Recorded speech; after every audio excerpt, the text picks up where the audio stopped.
aí, galera do primeiro ano? Olha só, referente à segunda atividade do segundo bimestre, né, que vocês fizeram, eu peguei algumas questões onde ocorreram mais erros e fiz uma revisão aqui para a gente tirar as dúvidas, né? E aí vamos à primeira questão aí, uma questão que caiu até no vestibular da PUC.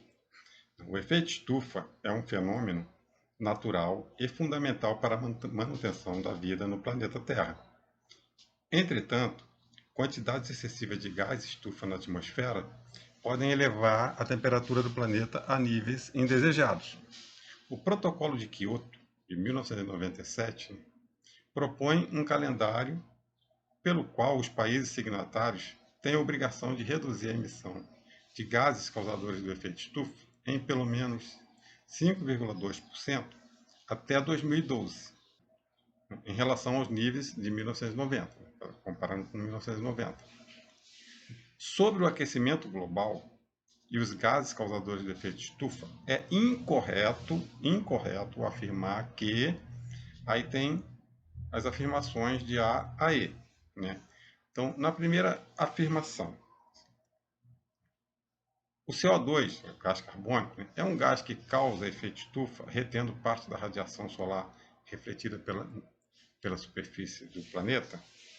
Sim, essa afirmação está correta. Ele é um gás que causa efeito estufa, ele retém, né? Inclusive ele é o principal gás do efeito estufa, né? É o que tem maior influência em reter. E isso não é ruim, ruim é o aumento dessa retenção, né? Mas isso é bom para o planeta. O que é ruim é o aumento da concentração desses gases aí na atmosfera, que pode causar o aumento da temperatura média do planeta, né? A B. O CO2, o gás carbônico, é absorvido pelo oceano, diminuindo o valor do pH de suas águas? Sim, essa reação também é uma reação de equilíbrio químico que ocorre todos os dias nos oceanos, né? O gás carbônico, CO2, como está mostrando aí a reação química para vocês aí, ele reage com a água, né? E forma ácido carbônico. Essa reação química é uma reação de equilíbrio, ela pode ocorrer para um lado ou para o outro. Aí, no caso, onde ocorre grande influência, né, nessa reação é a variação de temperatura. Então, os dias muito quentes, a tendência é o CO2 sair da água, né? Diminuir a temperatura, a tendência é ele reagir e formar ácido carbônico. Agora, como isso pode se complicar, principalmente nas regiões litorâneas, né?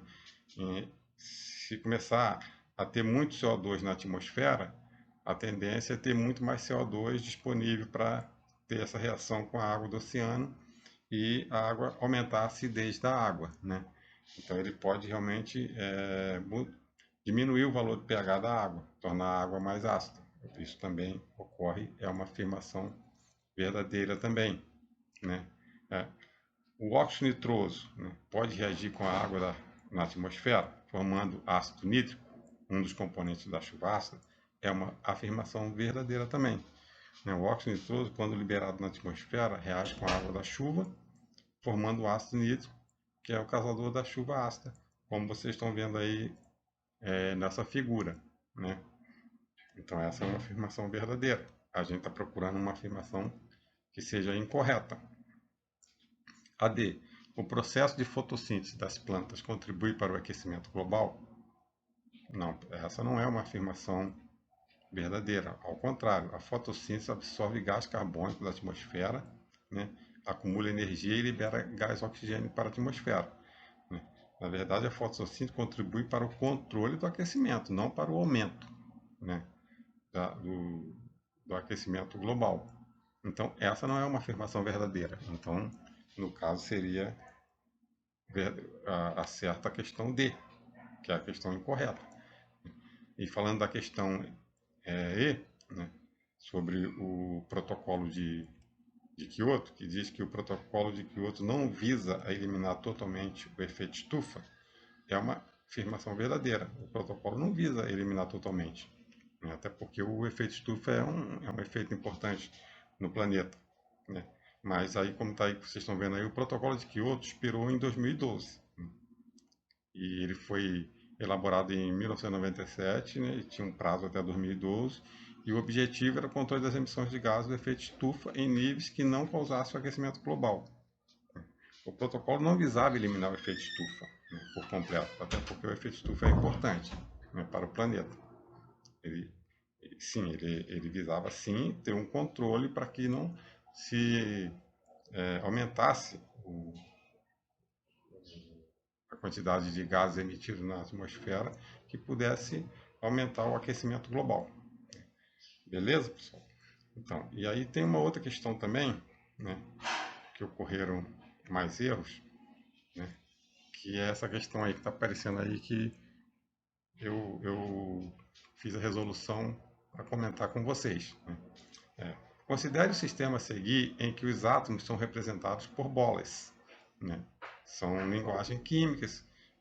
Um exemplo de Dalton, por exemplo, é que começou a utilizar bolas e símbolos químicos para determinar os átomos. E aí tem um exemplo, esse exemplo desse exercício aí. Né? Em relação à imagem, podemos afirmar que ela representa, aí tem as opções. Né? 21 átomos. Eu contei total de átomos que existe aí nessa figura, eu encontrei 20 átomos. Não dá 21 átomos. Né? Então há 9 bolas vermelhas, 10 bolas pretas e uma bola azul. Somando o total dá 20 átomos, não dá 21. AB. Tem 6 substâncias presentes aí nessa figura. Eu também observei que na mistura há 4 substâncias diferentes, não há 6. Né? Então eu até separei as 4 aí para vocês repararem, né, e identificarem. Há 4 substâncias, não 6. Dentro da figura há 5 moléculas? Não, eu contei 6 moléculas. Gente, do jeito que está a figura aí, aparecem 6 moléculas, né? Não 5. D. Há 4 elementos químicos diferentes. Elementos químicos, no caso, seriam os átomos, né? Então eu identifiquei 3 átomos diferentes. Uma bola vermelha sendo um átomo, a bola preta, né, sendo outro átomo, e a bola azul outro átomo. Então há 3 elementos químicos diferentes. Não há 4 elementos químicos nessa mistura aí. E sobrou o E, né? É uma mistura. A gente tem uma mistura de moléculas aí, né? Entendeu? Então a questão certa, no caso aí, é a E, que é uma mistura, né? E outra questão também, que ocorreram uma quantidade maior de erro, é essa daí. Considere as equações. Aí apareceu aí algumas reações químicas, né? O óxido de alumínio reagindo com ácido clorídrico, formando cloreto de alumínio, né, e água.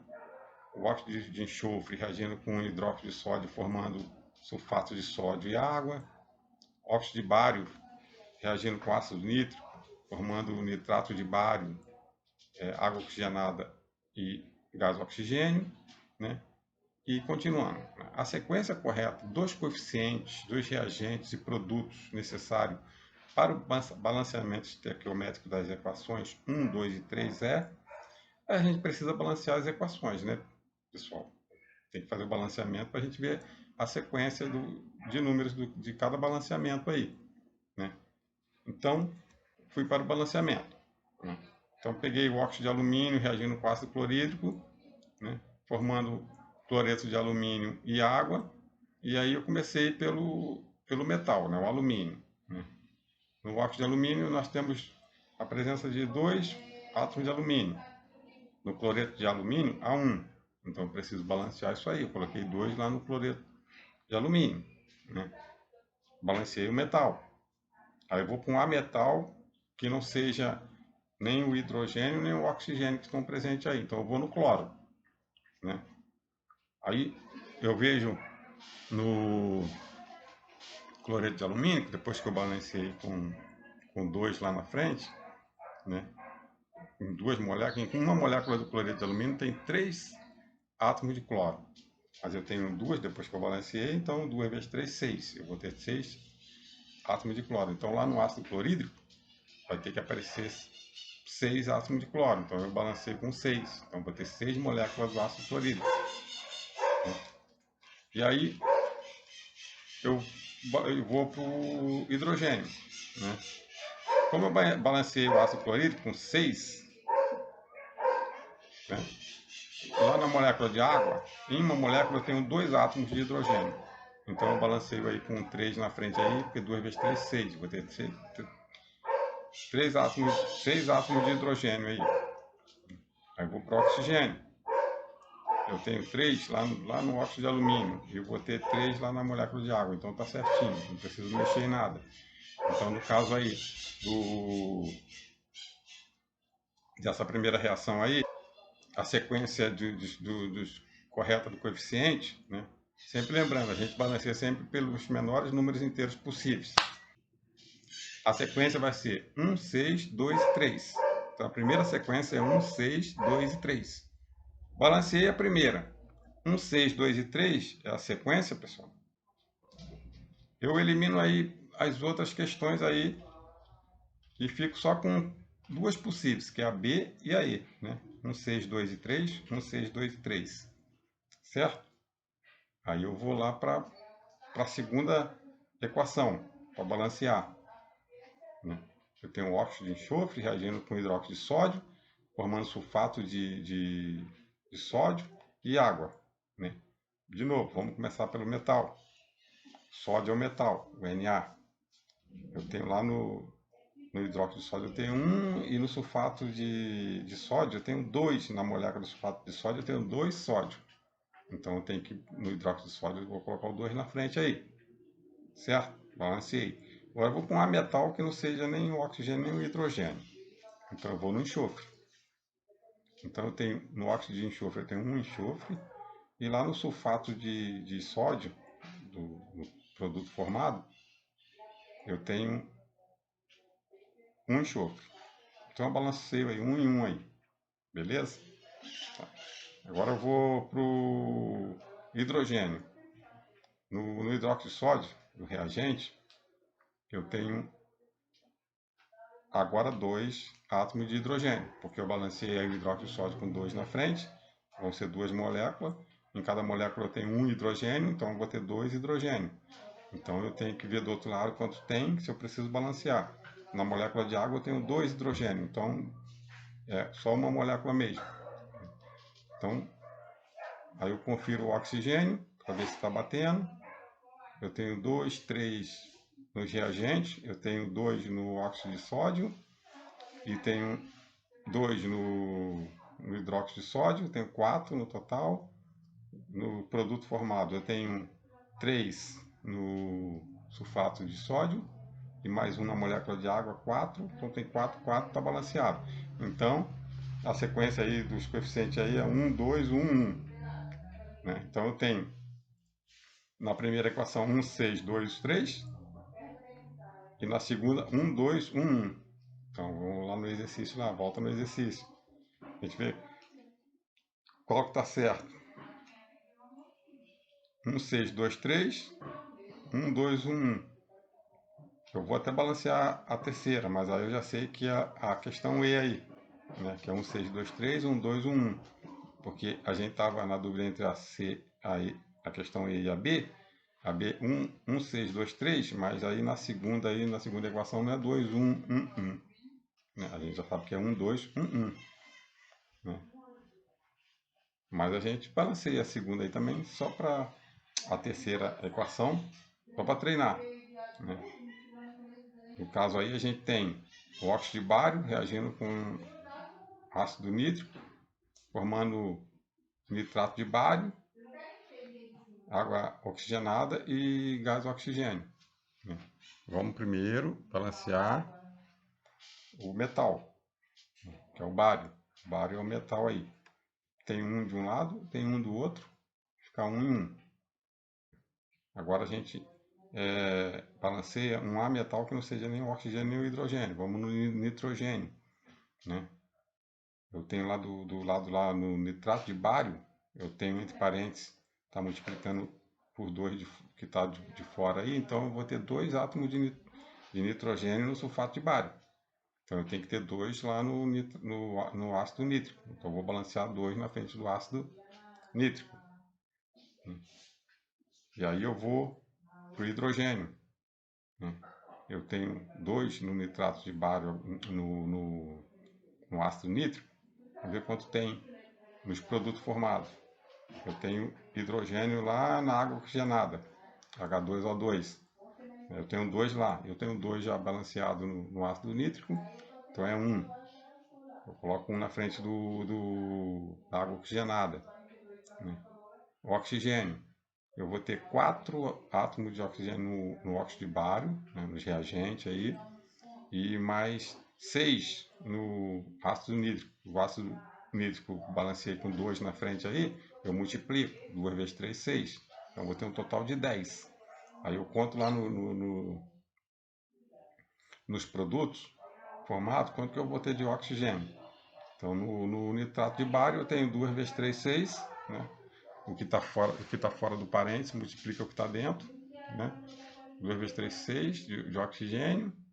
Eu tenho 2 oxigênio na água oxigenada e tenho mais 2 no gás oxigênio. Então 6, 7, 8, 9, 10. Então está batendo certinho o oxigênio. Então a sequência estequiométrica aí vai ser 1, 2, 1, 1, 1. Então é como está na questão na E. Né? O primeiro é 1, 6, 2, 3. A segunda equação balanceada é 1, 2, 1. E a terceira é 1, 2, 1, 1. Certo, pessoal? Sempre lembrando, a gente balanceia sempre pelo menor número inteiro possível. Né? E outro também de balanceamento também que ocorreram mais erros é essa questão aí. Ó. Num sapato de cromo, o couro é tratado com um banho de licor de cromo, preparado através da reação apresentada pela equação. Aí tem aí o dicromato de sódio reagindo com óxido de enxofre, né? Mais água, aí forma aí o licor de cromo, né? E forma sulfato de sódio. E aí colocaram aí valores de x e y para a gente balancear e ver que valores são esses que vão ficar aí, né? É um balanceamento que a gente vai fazer e a gente descobre qual o valor que vai ficar na frente do óxido de enxofre, quantas moléculas de óxido de enxofre vai estar presente nesse balanceamento aí, nessa reação. Né? E o de licor de cromo, né, que é o Y, quantos vão ficar? A gente faz o balanceamento, pessoal. Então a gente pega, de novo, começa pelo metal, a gente, no caso aí, no dicromato de sódio, a gente tem 2 metais, né, que é o sódio e o cromo, mas vamos começar pelo sódio. No dicromato de sódio, no produto, a gente tem 2 átomos de sódio, né, presente.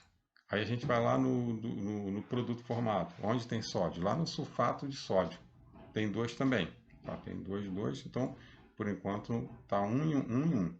Né? Aí eu vou no cromo, né?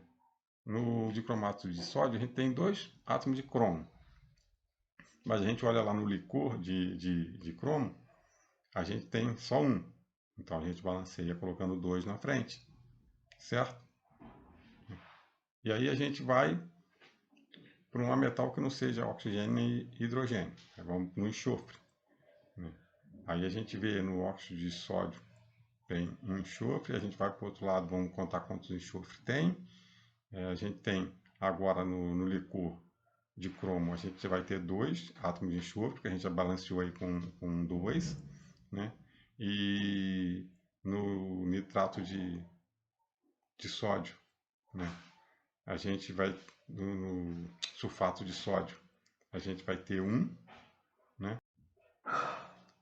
E aí a gente vai ter 2, quer dizer, a gente vai ter 2 no licor de cromo e 1 no sulfato de sódio, né? Então, somando vai dar 3. Então a gente balanceia o óxido de enxofre, a gente coloca o 3 na frente, que aí tem que ter também 3 átomos de enxofre presente no reagente. Né? Aí a gente vai no hidrogênio, né? De balancear o hidrogênio. O hidrogênio a gente tem na molécula de água 2 átomos de hidrogênio. A gente procura do outro lado quantos átomos de hidrogênio tem, já balanceado. A gente tem no licor de cromo a gente balanceou 2 na frente, então já tem 2 de hidrogênio aí, então o hidrogênio está balanceado. Vamos no oxigênio. Então a gente tem, nos reagentes, a gente tem 7 átomos de oxigênio no dicromato de sódio, a gente tem 6 átomos de oxigênio no óxido de sódio, no óxido de enxofre, que a gente balanceou com 3 na frente, 2 vezes 3, 6, né? E aí a gente vai ter 1 na molécula de água, então vai dar um total de 14. Aí a gente vai lá no produto formado e vamos contar quanto tem de oxigênio, né? Então a gente tem no licor de cromo, na molécula de licor de cromo, a gente tem um total de 5, né? Átomos de oxigênio. Como a gente balanceou com 2, vai ficar um total de 10, né? E no sulfato de sódio a gente tem mais 4, somando tudo vai dar 14, então bate certinho. Então esse é o balanceamento. E aí os valores de X e Y, nesse caso aí, vai ser 3 no óxido de enxofre e 2 no licor de cromo. Então é 3 e 2. Aí no caso a nossa resposta aqui seria 3 e 2. Seria a questão A. Beleza, galera? Espero ter tirado a dúvida de vocês. Abraço.